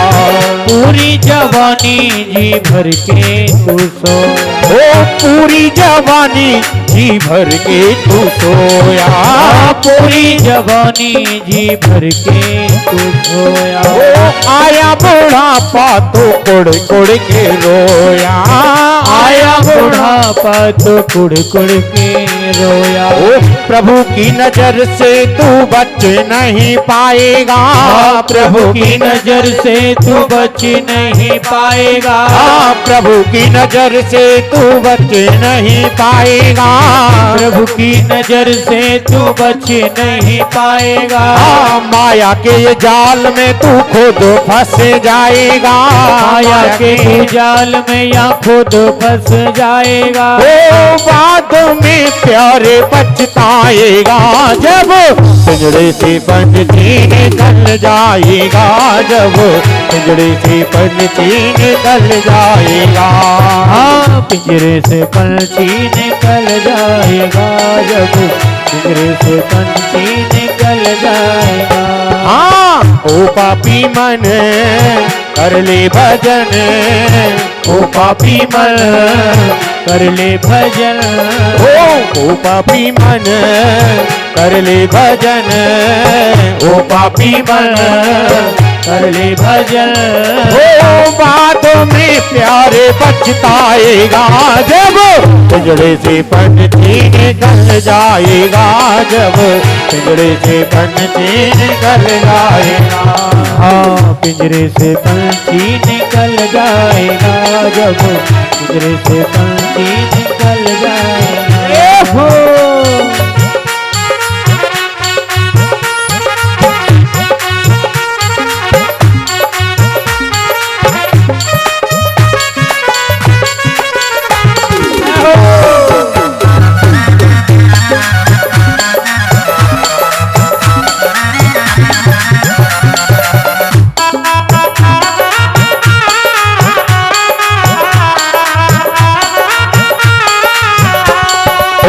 पाया मनुष्य तन तो फिर क्यों तू रोया, पाया मनुष्य तन को फिर क्यों तू रोया, पाया मनुष्य तन तो फिर क्यों तू रोया, पाया मनुष्य तन को फिर क्यों तू रोया। ओ आई जवानी तो कुड़ कुड़ के रोया, आई जवानी तो कुड़ कुड़ के रोया। ओ माया के तू जाल में तो खुद फंस जाएगा, माया के तू जाल में या खुद फंस जाएगा। ओ जैसा किया कर्म तूने वैसा ही फल पाएगा, जैसा किया कर्म तूने वैसा ही फल पाएगा। ओ बाद में प्यारे पछताएगा, जब पिंजड़े से पंछी निकल जाएगा, जब पिंजड़े से पंछी निकल जाएगा, पिंजरे से पंछी निकल जाएगा, जब पिंजरे से पंछी निकल जाएगा। हाँ ओ पापी मन कर ले भजन, ओ पापी मन कर ले भजन, बाद में प्यार पछताएगा, जब पिंजड़े से पंछी निकल जाएगा, जब पिंजड़े से पंछी निकल जाएगा, पिंजड़े से पंछी निकल जाएगा, जब पिंजड़े से पंछी निकल जाएगा, जब पिंजड़े से पंछी निकल जाएगा, जब पिंजड़े से पंछी निकल जाएगा, जब पिंजड़े से पंछी निकल जाएगा, जब पिंजड़े से पंछी निकल जाएगा, जब पिंजड़े से पंछी निकल जाएगा, जब पिंजड़े से पंछी निकल जाएगा, पिंजड़े से पंछी निकल जाएगा, जब पिंजड़े से पंछी निकल जाएगा। वृंदावन मांगे बिहारी लाल की जय हो।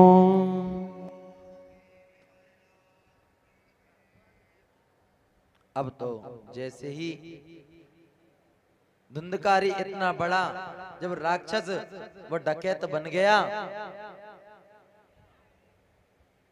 अब तो देखा उनके पिताजी ने, बोले भैया इतना बड़ा डकैत है गो, जाने तो घर में ही मदरा पीनो चालू कर दियो। पहले तो जुआ बाहर खेलवे जातो, अब तो घर में ही जुआ खेलवे लग गो। एक दिन रोते रोते गौशाला में रो रहे, गोकर्ण ने समझाया पिताजी क्यों रो रहे हो? आपका कितना कार्य होता है, बच्चों पैदा हुए, पढ़ाया लिखाया, शादी कर दो।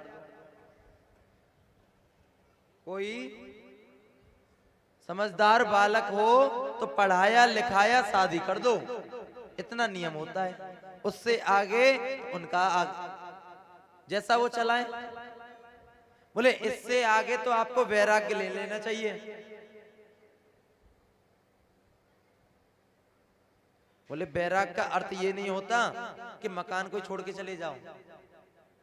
50 से ऊपर आपकी उम्र होती है। देखो आप गिनती गिन के देख लेना, 1 से 50 तक, 41, 42, 43, 44, 45, 46, 47, 48, 49 और 50। 50 से ऊपर आपकी उम्र गई तो यानी 1 स्टार्ट हो गया। 51, 52, 53, 53 यानी 1 स्टार्ट हो गया। यानी सीधा बताते हैं, बोले भैया 1 को चल दो। 1 का अर्थ ये नहीं होता कि घर को छोड़ दो और बाहर रहने लग जाओ। 1 को घर को छोड़ दो, धंधे को छोड़कर आप वृंदावन बस जाओ, इसका अर्थ 1 नहीं होता। यानी मोह माया से त्याग करो, रहो घर में, रहो अपने बच्चों के पास, पर जो मोह आप धंधे से, आप काम से जो मोह लगाते हो, उन मोह को से विपरीत हो जाओ। आप इन चीजों के मोह से दूर हो जाओगे तो आपको ठाकुर जी की प्राप्ति होगी। और नहीं तो बहुत से तो हमने महाराज ऐसे देखे हैं, उम्र भी 75 साल है, अभी भी बेटा क्या कर रहा है उनको वही देखना। अब बेटा चला गया तो कुछ नौकरी, कुछ धंधा हम भी कर लें। बहुत से तो बच्चे के धंधे में सहारा देते हैं। बहुत से तो हमने ऐसे देखे, बोले बेटा इस कोने पे दुकान कर रहा, बाप इस दुकान कर रहा, पैर से चला नहीं जा रहा।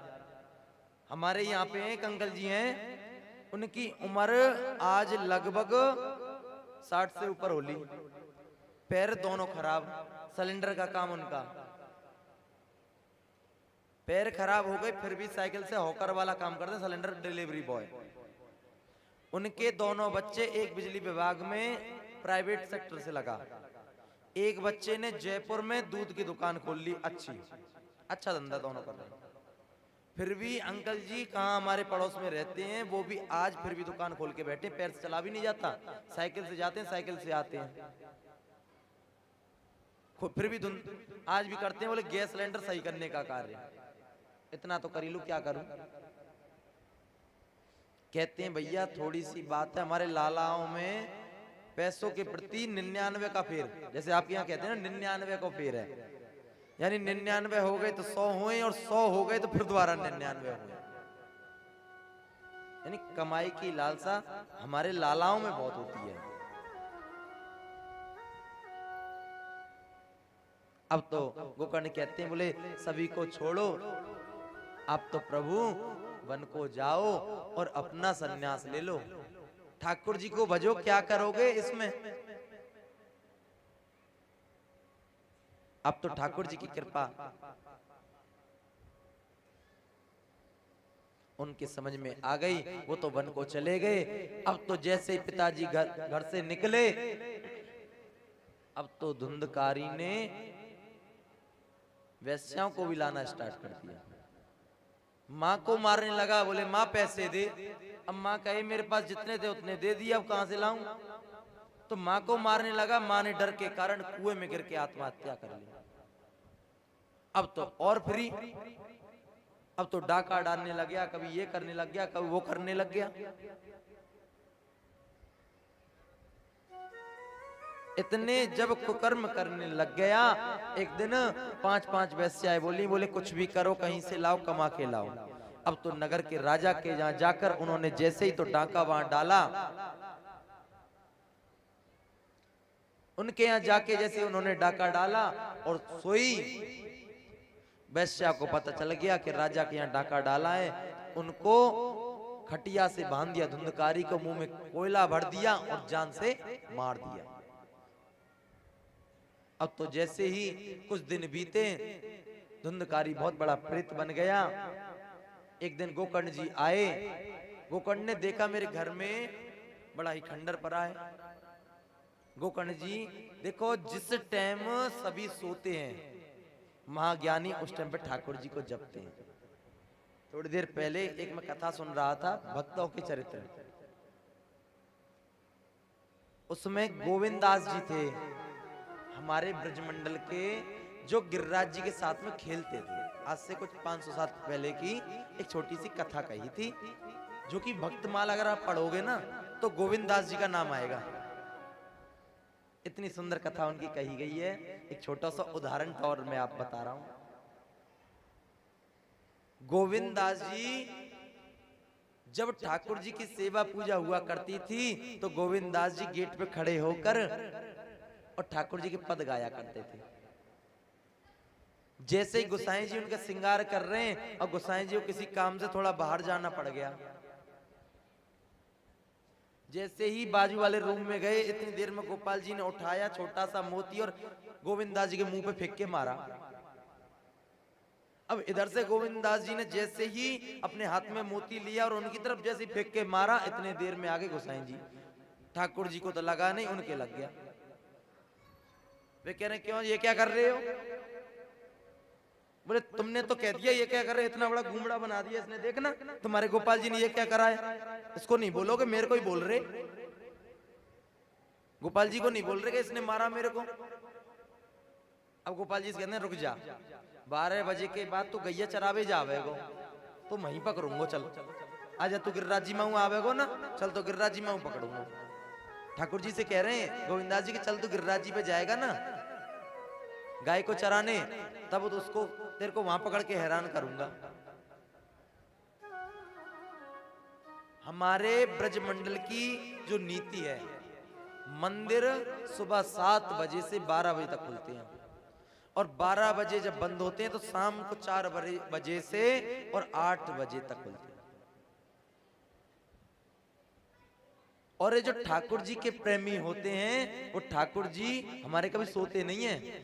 12 बजे खाना पीना खा के गाय चराने जाते हैं हमारे ठाकुर जी, और रात में अपने भक्तों से मिलते हैं। ये हमारी गिरिराज जी की परंपरा व लीला है। हमारे गिरिराज जी की परिक्रमा तो आपने सबने दी होगी। गिरिराज जी का जो मुख है, जो मुखार बिंद है, वो जतिपुरा है। जतिपुरा में कभी भी शयन आरती होती नहीं। कभी भी गिरिराज जी की जो पूजा करने का समय है वो शाम का है। शाम को 7 बजे से सुबह 5 बजे तक हमारे गोपाल जी ब्रजमंडल गिरिराज जी में वास करते हैं और पूरे दिन श्रीनाथ जी में वास करते हैं, जो कि मीराबाई, ठाकुर जी को ब्रजमंडल से मीराबाई लेके गई थी ना अपनी भक्ति में बांध के। एक गुफा आज भी गिरिराज जी के ऊपर वाला जो मंदिर है, वहां एक गुफा ऐसी है जो आज तक वहां से श्रीनाथ जी आने जाने का रास्ता है। और श्रीनाथ जी में जाकर आप देख लेना, वहां आज भी एक ऐसा रथ खड़ा है जो डेली साफ होता है और सुबह ऐसा ही मिलता है गंदा। क्योंकि कहते हैं मीराबाई से भी ठाकुर जी ने कहा था, मैं दिन भर तेरे साथ रहूंगा, दिन भर तेरे कहने पे तेरे इस भवन में विराजमान रहूंगा, पर रात तो मैं अपने ब्रजमंडल में बिताऊंगा, अपनी माँ बापू की गोद में बिताऊंगा।